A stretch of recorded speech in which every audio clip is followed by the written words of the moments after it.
Hello, everyone. I'm Eric Lorber. I'm the director of Rain Taxi, and I'm delighted to welcome you to our 20th Twin Cities Book Festival. We can't be live this year, of course, but we've built a new website, and there are so many exciting aspects of it for you to explore. We've got 19 of these author presentations, a handful of pre-recorded ones to enjoy in our Minnesota mashup and chapbook launch, and a great exhibit hall filled with publishers, organizations, and authors who want to share their latest literary passions with you. I know that if you look around on the site and explore, you'll find many things to love and to enjoy. And I'm delighted to introduce our next author event, which will be the panel discussion, Magical Middle Grade. Our authors today are Chantel Acevedo, whose books for grown-ups I've been reading for years, and who is now the author of the new middle grade book, Muse Squad, the Casandra Curse. Victoria Bond, who has just published the final volume of her amazing and highly acclaimed trilogy, Zora and Me, and this one's called Zora and Me, the Summoner. And David A. Robertson, coming to us from Canada, who's just published a first book in a new middle grade series called The Barren Grounds, but who's the author of many other highly awarded books in Canada, including a new memoir that I can't wait to read. Moderating our session is Donell Clauser, a youth librarian here in Minnesota, and I know I speak for all readers when I extend true gratitude to the librarians who have helped us become book lovers. Let me remind all you viewers that you can participate at the bottom of your screen. You can use the Ask a Question button, and I know Donell and the authors are eager to get to those towards the end of the session. You can buy books by the authors through that link, and if you choose, you can donate to Rain Taxi. We're a nonprofit organization, and every dollar we receive during this festival creates the seed money for 2021. Thanks again for being with us, and now take it away, authors and Donell. Hi, everyone. So thank you so much for being here, authors. I'm super excited to hear what you have to say today. I was really thrilled to be invited to do this because I love middle grade fantasy / history. So it's going to be super exciting for me. And I thought maybe we could start out with you just saying a little something about your stories and about the magical and historical world that you've created. Who would like to start? Should we start with Victoria? Sure. Well, hi, everyone. My name is Vicki Bond, and I am the co-creator of the Zora and Me trilogy, which is a middle grade mystery series inspired by the life of novelist and anthropologist Zora Neale Hurston. And in this last installment of the trilogy, a lynching and a grave robbery come together to create the occasion for an election of all things. And the historical piece of this, of course, is Zora Neale Hurston, the real life woman. And there's also Eatonville, Florida, which was one of the first all Black incorporated towns in the United States. So that is a big chunk of the history part. The magic in all of the series kind of hangs on tropes of the horror genre. So in our first book, it's a gator monster that is the potential suspect for the murder in the town. And the second book, The Cursed Ground, a ghost is kind of appointed to tell this story of slavery in Florida. And in the last book, it's a zombie and zombie lore that kind of enters the fray to kind of complicate the town's relationship to its leader. So that's Zora and Me. Oh, I should have held it up. I have it too. Oh, yeah. Zora and Me. Yeah. Okay, how about Chantel? Sure. So I'm Chantel Acevedo, and my book is Muse Squad, the Casandra Curse. There it is. Yeah. It's the first in a duology. published by Balzer and Bray, and it came out this June. So it tells the story of Callie Martinez Silva, who is a Cuban-American girl growing up in Miami, and she discovers that she's one of the 9 muses of classical myth when she accidentally turns her best friend into a pop star, as you do. And when she meets the other muses, the other 8 members of that group, 4 of them, or including herself, 4 are 11-year-old girls from all over the world. And so they form the Muse Squad, and it's their job to inspire others, but also potentially to save the future of the Earth. So that's Muse Squad. Excellent. And David? Okay. Barren Grounds. There it is. I actually don't have my own copy, so I'm glad that you brought it. Okay. Hello, everybody. I don't know if it's morning or afternoon where you are, but Morning. wherever you are, Morning. hello. My name is Dave Robertson, and I am the author of The Barren Grounds. The Barren Grounds is the first book in a new middle grade trilogy called the Mississauga Saga. And the Mississauga is a village in a place called Aski, which is a Cree word, which is a First Nations group of people here in Canada. That means really just the earth or the world. And it's about 2 foster children, Morgan and Eli, who are both Cree, who are in different stages of the foster care system. So one of them has been in for their whole lives. Eli has just recently been apprehended and put into care. And they find a portal into another reality, which is called Aski, and they find a village there called Mississauga, which is a Cree word which means all that is.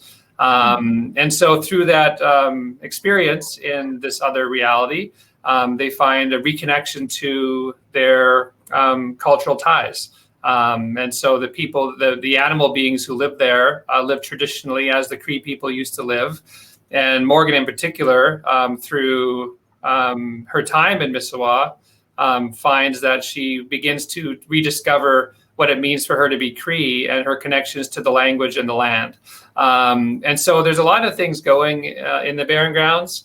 Obviously, if anybody who's read the kind of synopsis of the book, it's very inspired by the Chronicles of Narnia. The first book is they're kind of stuck in this eternal winter and trying to they go on this journey to try and save the world by bringing back these summer birds that will bring warmth back to their village and their land. It's very heavily inspired by Cree stories of the sky and the stars. And in this case, the constellation that we know as the Big Dipper is a constellation the Cree people call Ochek, or the Fisher constellation. And so it adapts a legend of the sky into this book, into this story. And it talks about a lot of contemporary things that I think are important to consider. One of them is the foster care system in Canada. We have more Indigenous people in America. I think you'd call them Native Americans, who are then wherever in residential schools in America. I think they would refer to them as boarding schools. And it also talks about land protection and environmental protection, land stewardship. And so there's a lot going on in this book. And I think that kids get that stuff. They really understand, complex ideas, and they're the people that we really want to be reaching if we want to change things over the long term. And so there's a lot of those messages embedded into this fantasy story. Excellent. Well, I'm glad you had introduced yourselves and did your books, because you did so much more beautifully than I could have done. My next question, I believe you kind of touched on it already, but what magical, mythical, or fantastical element did you include in your book, and why? And you said that, but can you tell us more about the different traditions maybe that you drew from to create your worlds? Does that make sense? All right, excellent. Who would like to go? Maybe I'll just elaborate a little bit, just because I just kind of went into it. But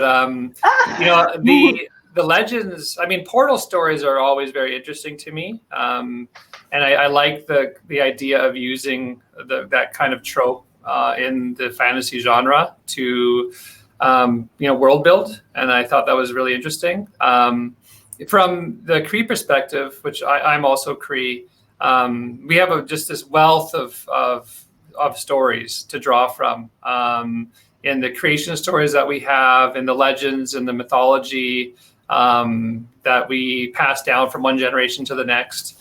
And so this whole series draws on that mythology, and each book adapts a different story of the sky or the stars. And it just so happened that the Fisher constellation story, which I won't really talk a lot about because it'll give away a lot of this book. Yeah. There was a lot of parallels between this book and the Narnia, in particular the Lion, the Witch, and the Wardrobe.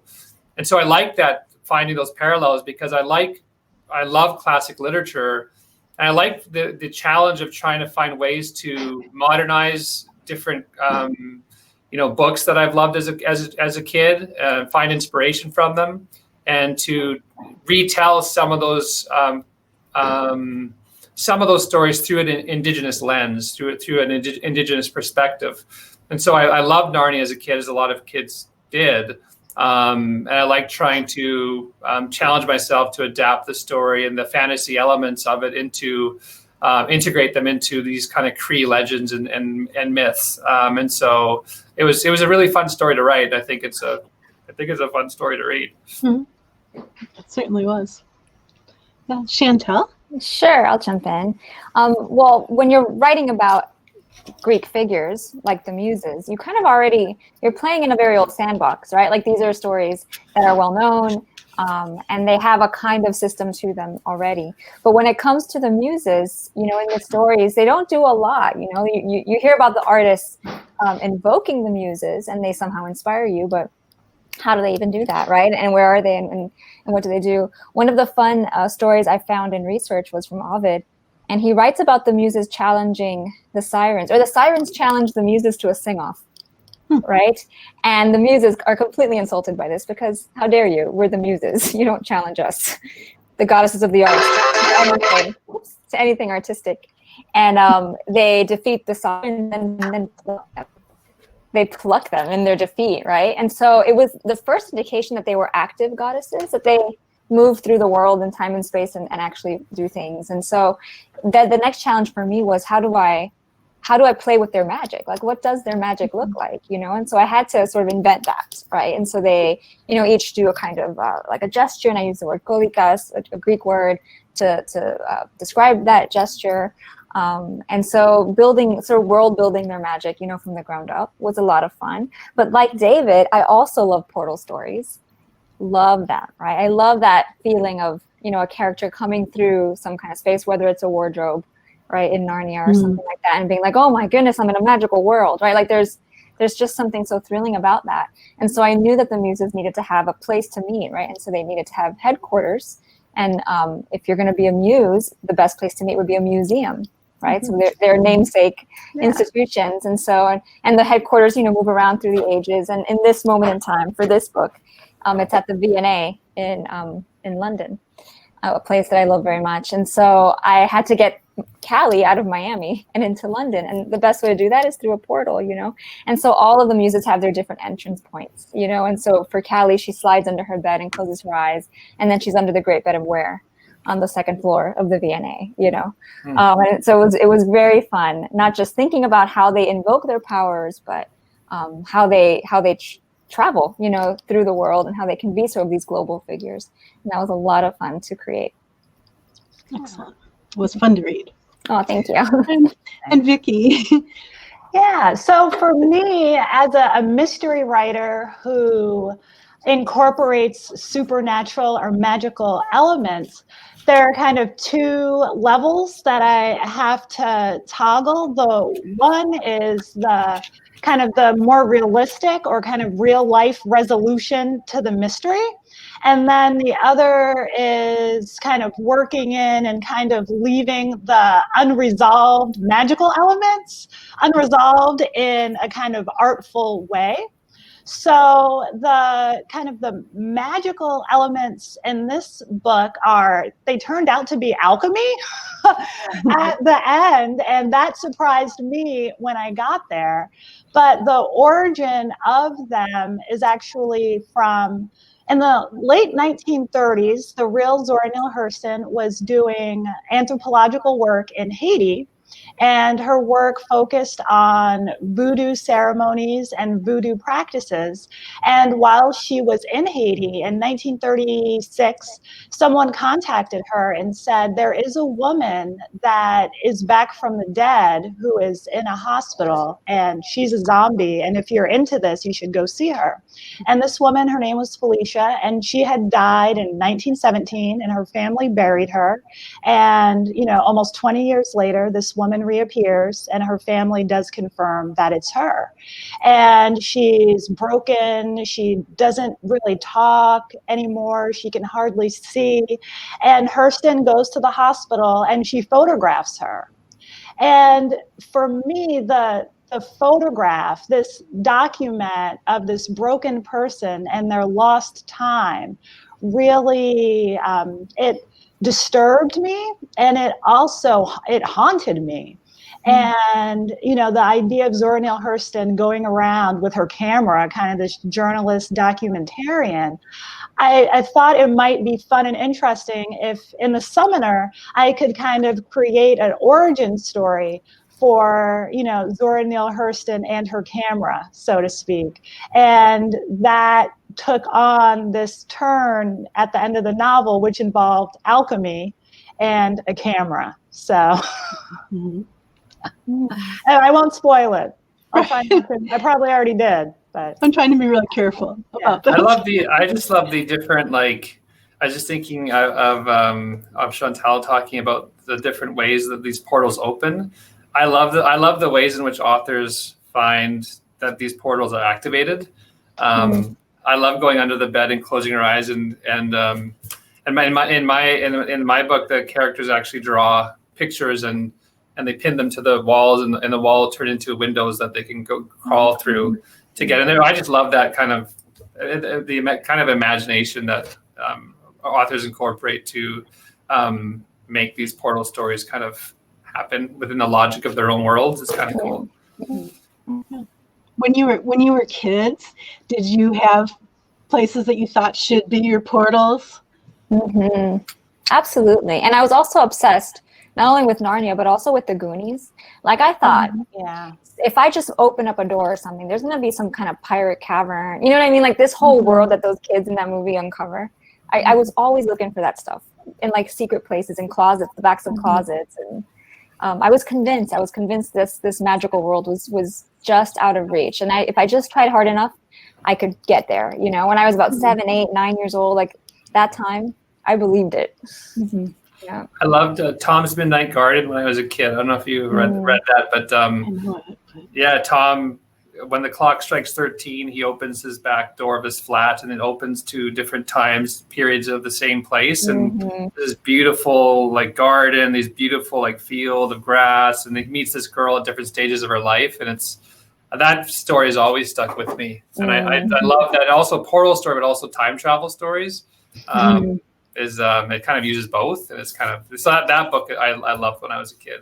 I wanted to like go into different times by just opening my back door.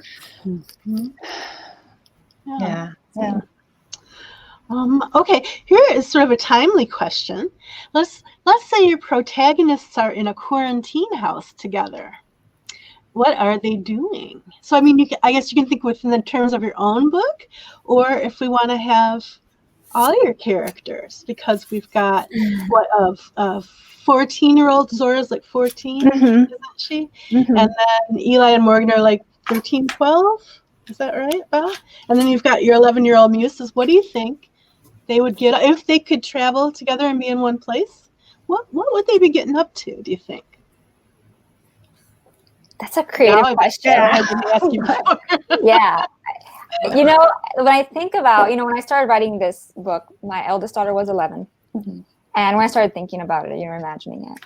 And I'm trying to remember what she was doing in the 6th grade. I think the same thing. I think I would imagine they would be just being girls, you know what I mean? And doing the things that like kids at that age like to do, which is, play games and read books and do arts and crafts. And hopefully there's someone there to pluck the electronics from their grasps so they're not, too lost in it. The muses, as I wrote them, are just regular kids, for whom magical things happen to occur, and so I think they would just be kind of regular kids, and I think they'd probably be intimidated by the cool older kids in the quarantine house as well. Hopefully we're not going back to the quarantine, but I thought right. Yeah. Anybody else want to put into that? I think, for me, it's pretty straightforward. Zora and her friends would sit around and read and tell stories. And one of the fun things for me about writing this last book, because it's based on, inspired by the life of a real person, was figuring out ways here and there to actually work into the story books that the real Zora Neale Hurston read as a child. So that always gave me a little thrill, being able to weave in that she's reading a book that, she wrote in her autobiography that she really read, and kind of playing around with what's in that book and kind of weaving it in to the fabric of the story. So yeah, I really enjoyed doing that a lot. Yeah, I just think that Morgan and Eli are already pretty isolated. I feel like they either physically isolated or they feel isolated within themselves. So I think that they would probably just, I don't know if they'd be boring to hang out with, but they're not really they have trouble communicating with other kids because what they're going through.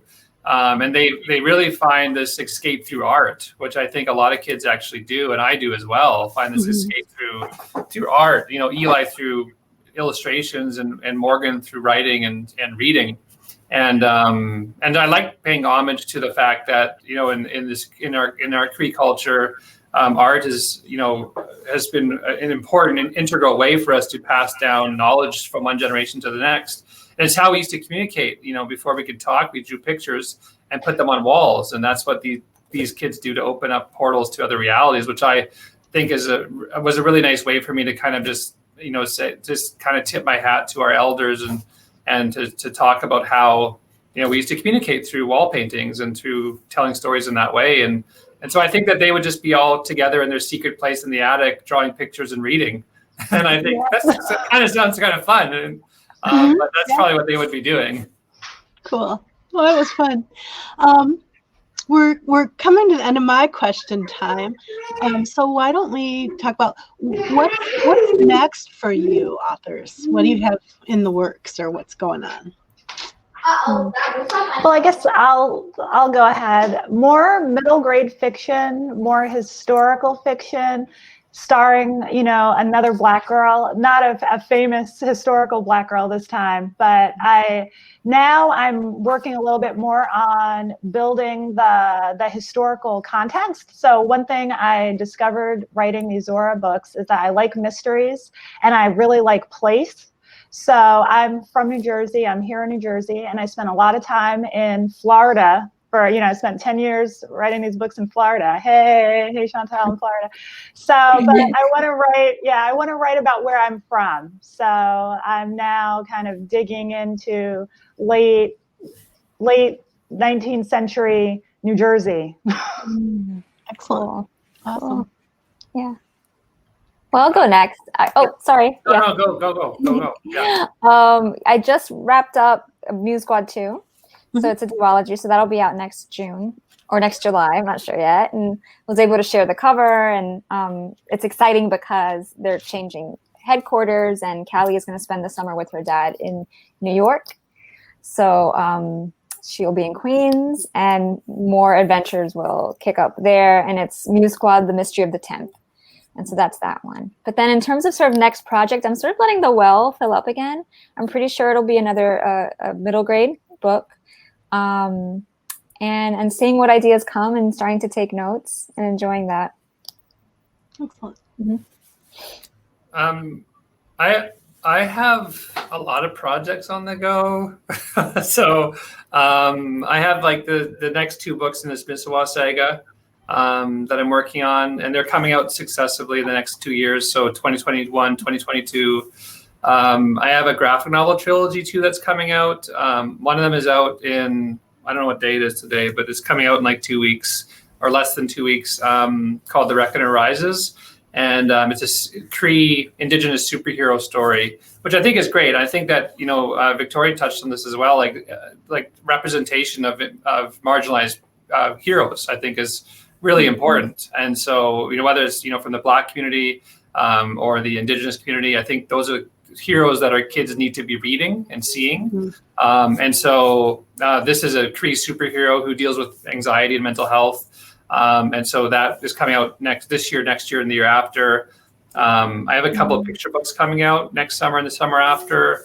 And I had the memoir just came out last month at the Barren Grounds. And then I just signed a deal for a book this morning, which I'm very excited about, but it's a secret. But I like dipping my feet into different genres and different forms of literature. I feel like it helps me to learn how to write better, but it also allows me to get the message across for the work that I have to a wider audience, because I do have a really, I think, focus for my work, and one of them is representation. The other is educating kids about Indigenous history and peoples and cultures, and so that's kind of all the focus of whatever these books are. They're all have that same sort of intent, I think, behind them. Well, I'm super happy that we got to talk, and I'm really happy that they all have more than one volume.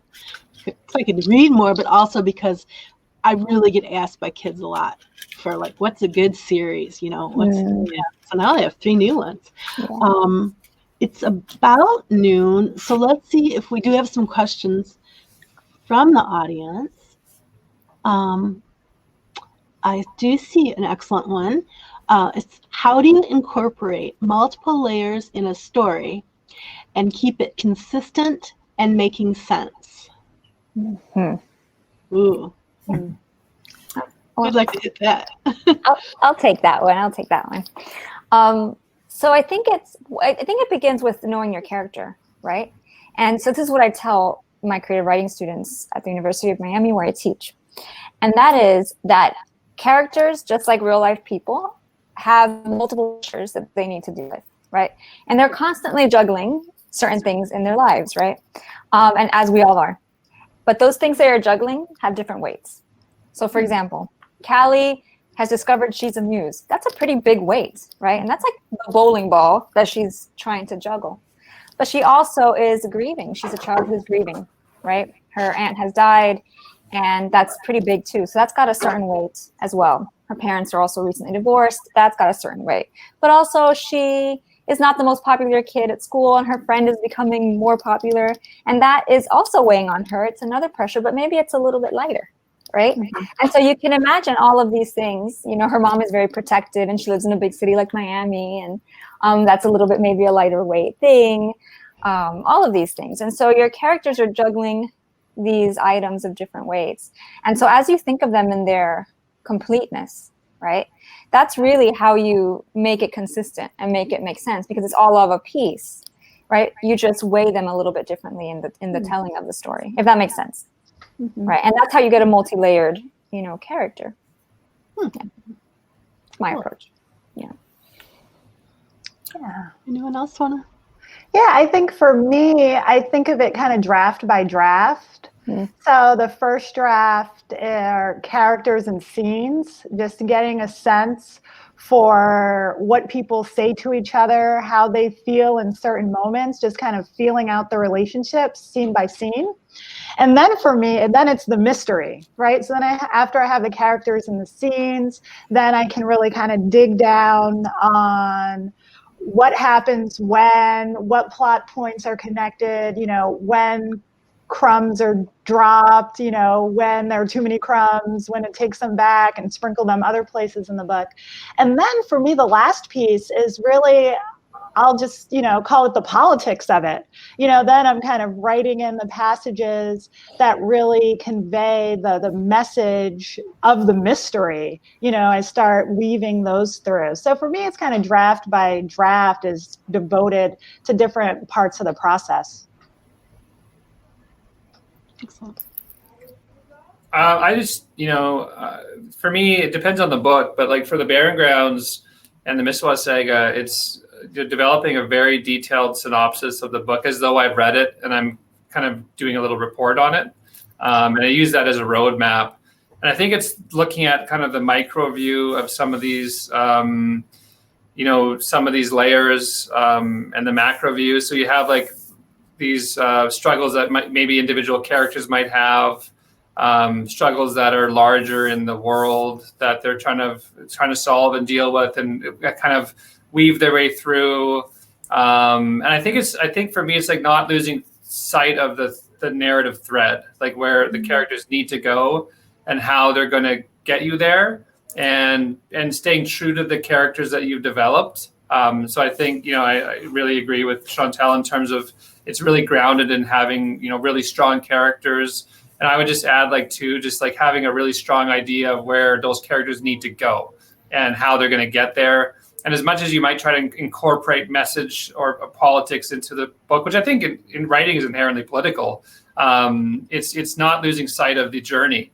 So as much as my book might talk about colonialism and land protection, I don't want to beat readers over the head with that. I want that message to come through as a part of the journey these characters are on.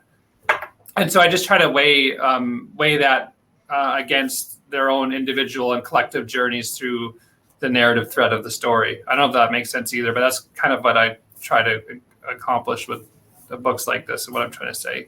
All these layers. Mm-hmm. Mm-hmm. I don't actually see any more. Do I see more questions? Let's see. Just make sure that I'm not missing anybody's questions.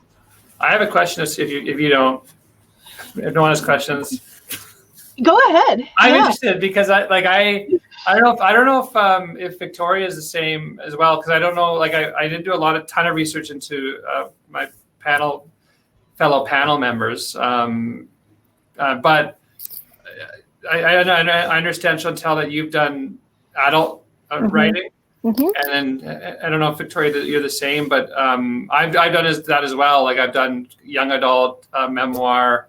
And I just wonder how both of you might find the differences in approach to writing, the different skill sets required if you're writing like adult literary fiction as opposed to middle grade writing. And I think that's kind of like I have found it just takes like different kind of tools in your toolbox. But I wonder if you found the same thing. And I'm curious about just hearing from other writers. I always like to hear from other writers about how they approach middle grade generally, but also, the different skill sets it requires as opposed to writing, picture books or writing adult literary fiction, whatever it might be. So I don't know. Well, I'll go first because it's fast.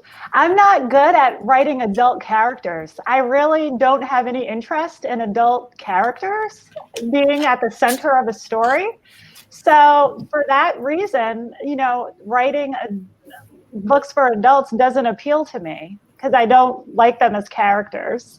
It's okay. I'm not interested in writing about adults. That's fair. Yeah. No, that's totally fair. Yeah, I think that it is different, but I always, when people, sometimes you'll talk to people who will suggest, that's easier then, right? Writing for kids. Like you'll hear that suggestion and it just rubs me the wrong way because it's not any easier, right? These books were as hard to write as anything else. And if anything, sort of writing sort of in the middle grade space for the first time was a steep learning curve for me because you have these different, skills that you need to use. So for example, when you're trained, when you are trained in writing for, adult readers, right? That show don't tell becomes like almost gospel, right? And so you're just showing and just suggesting, you're showing and suggesting, and you're always told, don't lead your readers to it, don't lead your readers to it, they will infer, right? And so you do a lot of that. And so I approached it in a similar way. And my fabulous editor, Kristen Renz, was like the first draft, all of her marginal notes were like, but stop, what does Callie think? But wait, what's her thinking here, And I realized that a lot of that we avoid when writing for adults, because you expect your reader to be able to infer it, in children's literature, you need to sort of lead them towards that thought so that they are thinking along with your character, right? So that developmental sort of analyzing happens with the reader at the same time. And so that was a skill set I had zero of. I'd been reading all along because I've always read lots of kid lit. I taught high school English for a long time, and so this is the stuff I've read, but I never noticed it. Right? I never noticed it sort of in that way that writers notice the tools that we use, sometimes. And so that's just one example of the many things I learned and had to unlearn, from writing for adults. But I found it, challenging and satisfying. How about you, David? Oh, I totally agree. I think that writing for youth, I think there's a misconception that maybe the younger you write, the easier it is. And I think that's not true at all. I have found that it's like much harder to write and understand how to write in the middle grade area than it would be to write, for example, like the memoir I wrote. I had a lot more trouble writing and understanding middle grade writing and the skill set that it required. And you're right, like the show don't tell thing is right up there, like thinking about how much expository writing you need and action oriented writing and picture book writing too is extremely difficult. And so I agree. Like I think that it was helpful to me to write young adult because I wrote like I've written a lot of graphic novels and those sorts of things, but writing young adult kind of helped me to prepare for writing middle grade because I think it has the same kind of approach to it. I just think you think more about content in middle grade. I think you can't go as heavy in some areas as you can with like young adult writing, but I think the approach is kind of similar to those two forms of literature. But yeah, I've loved writing in middle grade and young adult literature, and I think that is something that I'll probably do a lot more of. But yeah, no, I think that's anyway. It's hard, but I appreciate like hearing that from other writers too. Yeah, but also, my goodness, it's so fun. I have a scene where the muses try to save a whale out of aquarium. Like you can't do that in an adult book. Like what adult literary, novel are you going to have the characters try to rescue a whale magically? Like that is not going to happen, And so it's fun, those boundaries of possibility. Like the ceiling of limited possibility kind of goes away, and you can do anything. As long as you take kids along for a good ride. Yeah, for sure. Fantastic. Well, it looks like we've got about 5 minutes left, and I don't see more audience questions. Is there? I've got like 15 more, guys. But is there anything else that you guys would like to talk about? Ask each other? Ask, tell anything? Or should I just hit you with another question? How would you like to go? Wait. Hey, a question. There's a question. Yes. There's a question. What was your biggest challenge during writing your trilogy, and how did you overcome it? That's a great question. I think for me, it was looking at how each novel needs to have its own kind of self-contained story, its own journey, but also keeping in mind that the trilogy itself needs a larger overarching journey for the characters. And so I think that for me, the biggest challenge was thinking about those, not smaller journeys, but those kind of self-contained journeys in each novel and how they kind of relate to each other and how each character, even though you're trying to have them learn and grow with the challenges they have with each story, what is their larger journey and how does that journey, how do you kind of get them to where they need to go over the course of those three or whatever it might be in terms of the duology, those two books. And I think that probably is kind of the focus of having to do that is, for me, what the biggest challenge was, I would think. Yeah, for me, I have a background in poetry. I've spent most of my professional life teaching writing. And given that's the case, I never thought that I would become a mystery writer. That was never, in my plan. So what this trilogy actually taught me how to do is how to construct a mystery. And now that it's over, I'm like, hey, I think I'm a mystery writer. So I think in that regard, the challenge was learning the mechanics of a mystery, and then accepting the fact that that's kind of what I've been all along, though I didn't acknowledge it until just now with you all. And I think my answer would just echo both of you, both of you. David's, notion that you have to have individual stories, but also a story that carries through to the end. So there's a complete arc. So that's a challenge, to come up with that and make it interesting. And then also, like, a lot of the book depends on a mystery, and how do you throw in red herrings, and how do you not make things too obvious, and all of that. I think I learned to plot, better than I ever had before. And so now I feel very like I'm a plot fan, like I'm not going to pants my way through another novel ever again. I'm going to plot that thing because it was so helpful. Yes, you have to, if you're writing mysteries, you have to plot it, Yeah. So I think that's fair. Actually, like I said, I have an adult book I have to write now, an adult literary book, and I think that, like, I originally would pants my way through adult writing. I think that this one I'm going to try and do a lot more plotting with, because I have found it to be really helpful to have that roadmap. Yeah. And your characters will always, especially if you have strong characters, take detours because they react differently than you might expect them to in certain situations. But I think having that roadmap helps you to steer them back to where they need to be at certain beats of the story. So, I think that I would probably be a more of a plotter now than I used to be as well, for sure. So that's a great point. Right. Well, thank you very much. It's been really exciting talking to you, and I can't wait to read your next books. Thank you, Donell. Thank you. Yes. Thank you so much. It was great meeting you all. Thank you. You too. Yeah, me too. Good meeting you all. And thank you all for watching. Yeah, thank you. Yeah, thank you, audience. Bye. Have a good festival. Bye. Bye. Bye.